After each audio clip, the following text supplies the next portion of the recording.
Okay, so welcome back. Let's go ahead and continue. Whoops. That was stupid. So, vim /etc. Let's go ahead and edit the file which we've just copied. So, server.conf. There are a few things which we need to change in here. So the first one is dh10, I think, was it? Yep.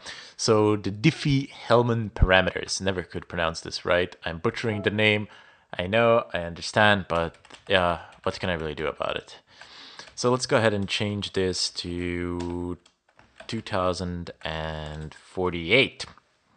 2048-bit keys.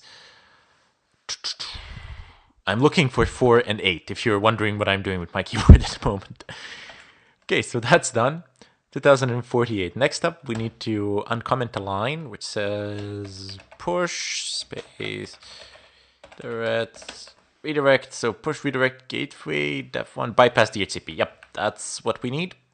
So insert. Let's just go ahead and uncomment this. This is so that the VPN server can pass on the client's web traffic to its destination. Otherwise, basically, the client's traffic will die at the server. It won't leave it.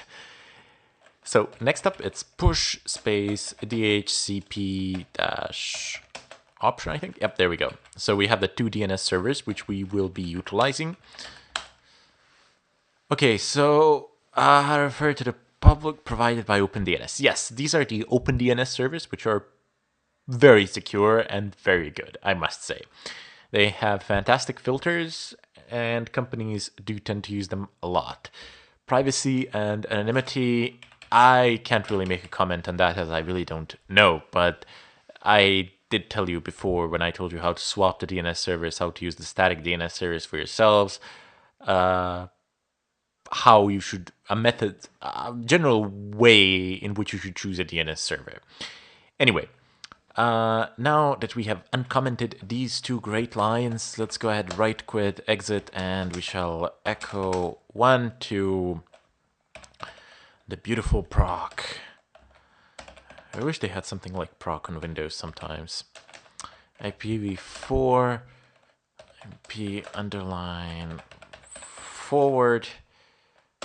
And let's go ahead and type in VIM. I mean, you don't need to do these repetitive tasks if you have followed the previous tutorials for echoing these things into IP. So we're setting the system to forward, to be capable of forwarding network traffic.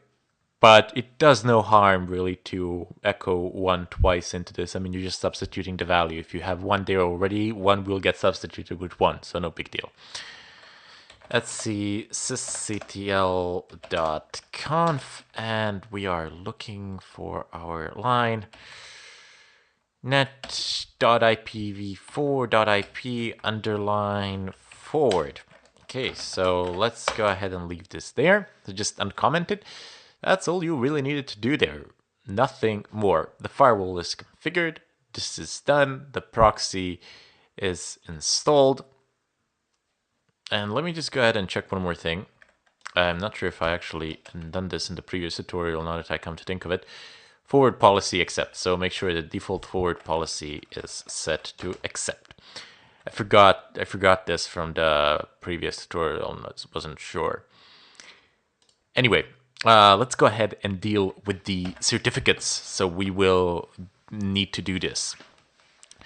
So let's go ahead and copy over the EasyArsa generation scripts. They are on our system. QSR share EasyArsa keys. Yes. No.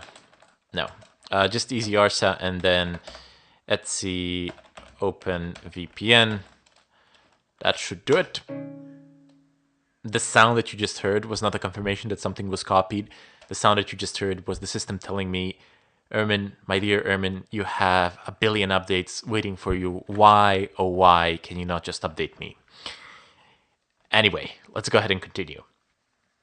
So, We need to create a directory to house the key in essence. So mkdir etc open VPN easy-arsa keys. So this is the creation of the directory. And now we need to type in vim etc open VPN easy-arsa vars. That was nice. Okay, so let's go down. There are some things which you can change here. We're just gonna change one really, but you can change a ton of parameters. Here, let me show you some of the obvious ones which are subject to change. Okay, so export easy-arsa. Okay, pwd, that's fine. Then SSL, that's all great, fine, and dandy. Key config, that's great. Key dir.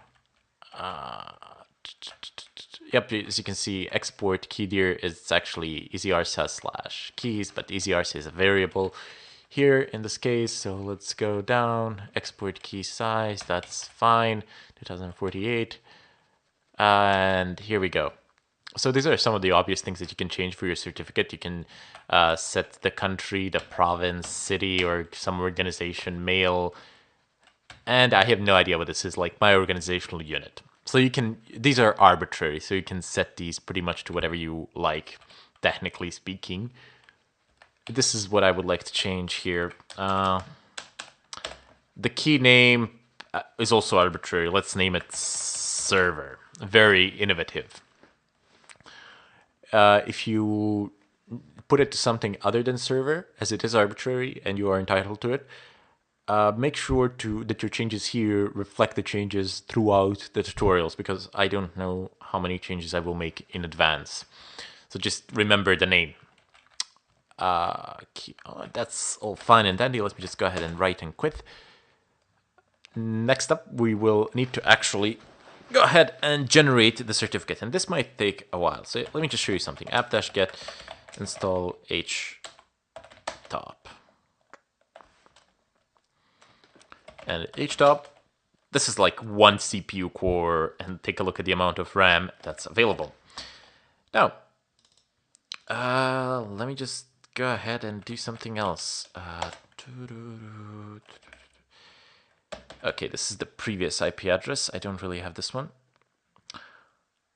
This is probably not terribly important what I am doing right now, but I wanted to show it to you anyway. I don't know, I guess some sentimental reasons. Okay, there we go.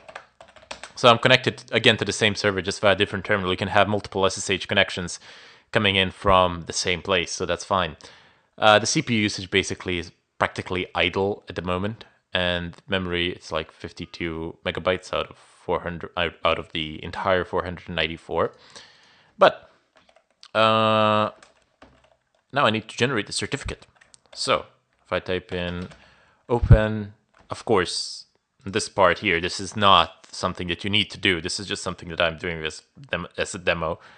Open SSL, it has nothing to do with OpenVPN. So this part does, though. We need to generate the certificate. dh param-out /etc open VPN dh 2048 .pem and 2048. Whew. Okay, so it's working. And okay, there we go. There we go. So the CPU core is basically maxed out. The CPU core is, I believe, 1.8 gigahertz. It's Intel Xeon. It's not going to take like forever, but it certainly will take a good amount of time. Maybe a couple of minutes, and that's it. So when it's done, I'll come back in the follow-up tutorial.